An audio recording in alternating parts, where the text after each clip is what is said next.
Hello, जय हिंद, नमस्कार दोस्तों। स्वागत है आपका अपने चैनल कलाम एजुकेशन क्लासेस पर। दोस्तों, हम इस क्लास में करने वाले हैं एसएससी जीडी कांस्टेबल 2025 से संबंधित जीके जीएस का प्रैक्टिस सेट। दोस्तों, हम इनमें प्रीवियस ईयर क्वेश्चन के साथ साथ प्लस लेटेस्ट क्वेश्चन जो कि आपकी एग्जाम में आने की जिनकी ज़्यादा संभावना है दोस्तों, उनको यहाँ पर हम करने वाले हैं। इसलिए क्लास को अंत तक जरूर देखिएगा। तो चलिए दोस्तों, अपनी क्लास को शुरू करते हैं। दोस्तों, उससे पहले अगर आप एसएससी जीडी कांस्टेबल की तैयारी कर रहे हैं तो आपके पास ये 4 बुक्स होना बहुत जरूरी है, जो कि दोस्तों मैथ्स, रीजनिंग, हिंदी व सामान्य ज्ञान। दोस्तों, ये चारों बुक्स यहाँ पर रोजगार विद अंकित की है। दोस्तों, अगर आपको इन बुक्स की यहाँ पर पीडीएफ चाहिए या आपको ये ई बुक्स के रूप में चाहिए तो आप हमसे इस नंबर पर व्हाट्सएप पर मैसेज कर सकते हैं। हम आपको इन चारों बुक्स की ई बुक्स यानी दोस्तों पीडीएफ आपको प्रोवाइड करा देंगे। दोस्तों, अगर आपको ये बुक्स चाहिए तो आप इस नंबर पर हमसे कांटेक्ट कर सकते हैं, आपको इनकी यहाँ पर ई बुक्स मिल जाएंगी। तो चलिए दोस्तों, अपनी क्लास को शुरू करते हैं। हमारा पहला क्वेश्चन है दोस्तों, ओलंपिक में भारत के पहले ध्वजवाहक कौन थे। दोस्तों, इंपॉर्टेंट क्वेश्चन है, प्रीवियस ईयर एग्जाम में आया हुआ है। ओलंपिक में भारत के पहले ध्वजवाहक कौन थे। राइट आंसर होगा ऑप्शन सी, पूर्मा बनर्जी। दोस्तों, पूर्मा बनर्जी ओलंपिक में ध्वजवाहक फहराने वाले पहले भारतीय थे, जिन्होंने वर्ष 1920 में एंटवर्प बेल्जियम ओलंपिक में ध्वज फहराया था। राइट आंसर ऑप्शन सी हो जाएगा। चलिए नेक्स्ट क्वेश्चन की ओर बढ़ते हैं। अगला क्वेश्चन है, वेम्बनाड झील किस राज्य में स्थित है। दोस्तों, वेम्बनाड झील किस राज्य में स्थित है। राइट आंसर होगा ऑप्शन डी, केरल में। दोस्तों, वेम्बनाड झील ये भारत की सबसे लंबी झील है, वहीं भारत के साथ साथ ये केरल राज्य की सबसे बड़ी यानी दोस्तों सबसे लंबी झील है वेम्बनाड झील, इसलिए वेरी वेरी इंपॉर्टेंट हो जाती है। Option D Kerala right answer हो जाएगा। नेक्स्ट क्वेश्चन है, ताप्ती नदी का उद्गम किस राज्य से होता है। दोस्तों, वेरी वेरी इंपॉर्टेंट क्वेश्चन है, लगभग एसएससी के हर एग्जाम में ये क्वेश्चन पूछा जाता है। ताप्ती नदी का उद्गम किस भारतीय राज्य से होता है। राइट आंसर होगा ऑप्शन बी, मध्य प्रदेश। दोस्तों, मध्य प्रदेश के मुल्ताई नामक स्थान से ताप्ती नदी का उद्गम है। वहीं दोस्तों सूरत शहर ताप्ती नदी के तट पर बसा हुआ है। काफी बार एग्जाम में पूछा जाता है सूरत शहर किस नदी के किनारे पर बसा हुआ है, तो दोस्तों ताप्ती नदी के किनारे पर बसा हुआ है। ऑप्शन बी राइट आंसर हो जाएगा। नेक्स्ट क्वेश्चन है, रोल इन शब्द किस खेल में प्रयुक्त होता है। यानी दोस्तों रोल इन शब्दावली है वो किस खेल में यहाँ पर उसका प्रयोग होता है। लगभग दोस्तों एक क्वेश्चन शब्दावलियों से आपके एग्जाम में 100% आता है। राइट आंसर होगा इसका ऑप्शन सी, हॉकी में। दोस्तों, रोल इन शब्द का प्रयोग हॉकी खेल में होता है। ऑप्शन सी राइट आंसर हो जाएगा। नेक्स्ट क्वेश्चन है, बरेली शहर किस नदी के किनारे पर बसा हुआ है। वेरी वेरी इंपॉर्टेंट दोस्तों, बरेली शहर किस नदी के किनारे पर बसा हुआ है। राइट आंसर होगा ऑप्शन ए, रामगंगा नदी के तट पर। दोस्तों, बरेली शहर रामगंगा नदी के तट पर बसा हुआ है। साथ ही में बरेली शहर भारत का 50वां सबसे बड़ा शहर है। वेरी वेरी इंपॉर्टेंट फैक्ट है दोस्तों, आपको याद रखना है, बरेली शहर भारत का 50वां सबसे बड़ा शहर है। ऑप्शन ए राइट आंसर हो जाएगा। चलिए नेक्स्ट क्वेश्चन की ओर बढ़ते हैं।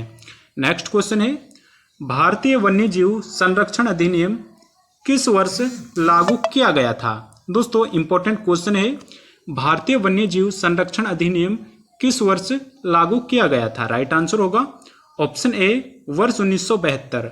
दोस्तों, वर्ष 1972 में भारतीय वन्यजीव संरक्षण अधिनियम लागू किया गया था। वेरी वेरी इंपॉर्टेंट है, ऑप्शन ए राइट आंसर हो जाएगा।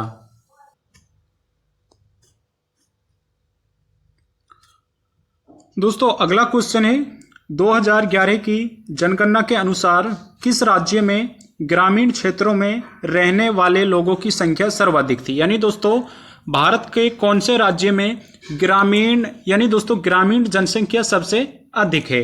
राइट आंसर होगा ऑप्शन सी, उत्तर प्रदेश। दोस्तों, उत्तर प्रदेश में लगभग 155 मिलियन लोग गांवों में निवास करते हैं, इसलिए option C Uttar Pradesh right answer हो जाएगा। नेक्स्ट क्वेश्चन है 1956 के औद्योगिक नीति संकल्प किस पंचवर्षीय योजना पर आधारित था। वेरी वेरी इंपॉर्टेंट है दोस्तों।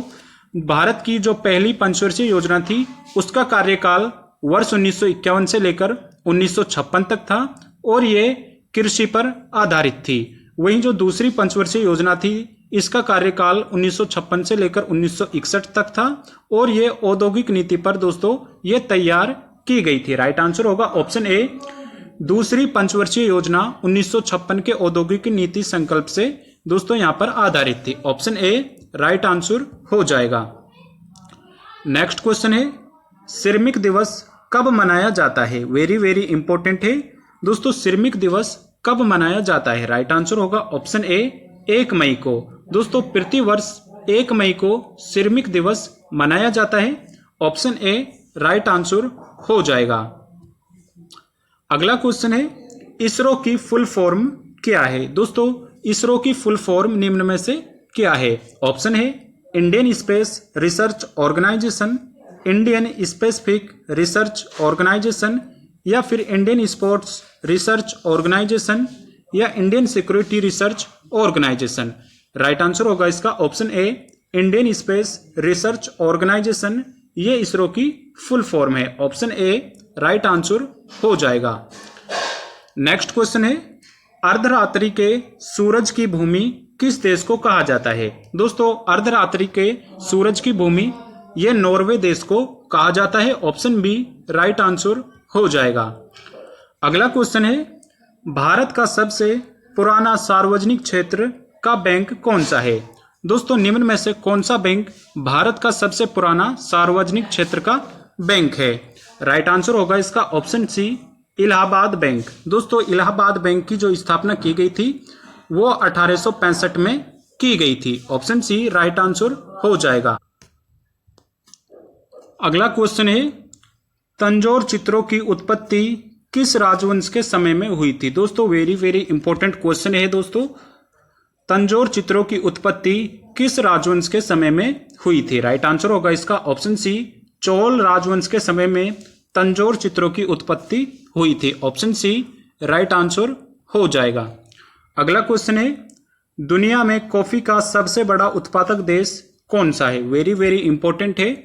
दुनिया में कॉफी का सबसे बड़ा उत्पादक देश कौन सा है। राइट आंसर होगा ऑप्शन ए ब्राजील। दोस्तों ब्राजील दुनिया में कॉफी का सबसे बड़ा उत्पादक देश है। वहीं अगर हम भारत की बात करें तो भारत 6वें नंबर पर यहाँ पर कॉफी के उत्पादन में आता है। यानी दोस्तों भारत की जो रैंकिंग है वो 6th रैंक है कॉफी के उत्पादन में। इंपॉर्टेंट है, आपको याद रखना है।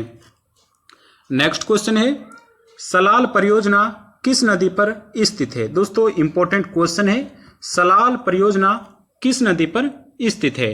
राइट आंसर होगा ऑप्शन सी चिनाब नदी पर। दोस्तों सलाल परियोजना ये चिनाब नदी पर स्थित है। ऑप्शन सी राइट आंसर हो जाएगा। दोस्तों साथ ही आपको अपने जो क्वेश्चन है वो जरूर बताने हैं। आपने इन 20 क्वेश्चनों में से कितने आपके राइट हुए हैं। अगला क्वेश्चन है गैनीमीड चंद्रमा किस ग्रह की परिक्रमा करता है। यानी दोस्तों जो गैनीमीड चंद्रमा है वो किस ग्रह का एक उपग्रह है। राइट आंसर होगा option C Brihaspati.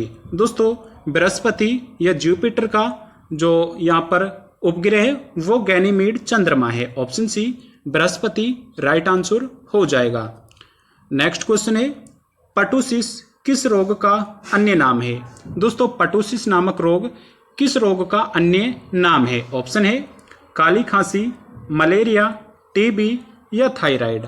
Right answer होगा इसका ऑप्शन सी टीबी। दोस्तों पर्टुसिस ये टीबी का अन्य नाम है। ऑप्शन सी राइट आंसर हो जाएगा। नेक्स्ट क्वेश्चन है अजात शत्रु किसके पुत्र थे। दोस्तों इंपॉर्टेंट क्वेश्चन है, एंसेंट हिस्ट्री से क्वेश्चन है। अजात शत्रु किसके पुत्र थे। राइट आंसर होगा ऑप्शन सी बिंबिसार। दोस्तों बिंबिसार ये हर्यक वंश के संस्थापक भी थे। साथ ही बिंबिसार की जो हत्या की थी वो इन्हीं के पुत्र अजात शत्रु के द्वारा की गई थी। Option C Bimbisara right answer हो जाएगा। नेक्स्ट क्वेश्चन है भारतीय संविधान के मूल पाठ में कितने अनुच्छेद शामिल थे? दोस्तों, जो भारतीय संविधान बनकर तैयार हुआ तो उस समय जो मूल संविधान में कितने अनुच्छेद थे? राइट आंसर होगा ऑप्शन ए 395। दोस्तों, वर्तमान में लगभग 470 अनुच्छेद हो चुके हैं, लेकिन जो मूल संविधान में अनुच्छेद थे वो 395 थे। ऑप्शन ए राइट आंसर हो जाएगा। वहीं दोस्तों, हमारी क्लास का अंतिम क्वेश्चन है, अनंतपुरा झील मंदिर किस राज्य में स्थित है? दोस्तों, आपको इसका आंसर कमेंट बॉक्स में करके बताना है। साथ ही दोस्तों, अगर आपको क्लास पसंद आई है तो इसको लाइक जरूर कर दीजिएगा और चैनल पर नए हैं तो चैनल को सब्सक्राइब जरूर कर लेना। धन्यवाद।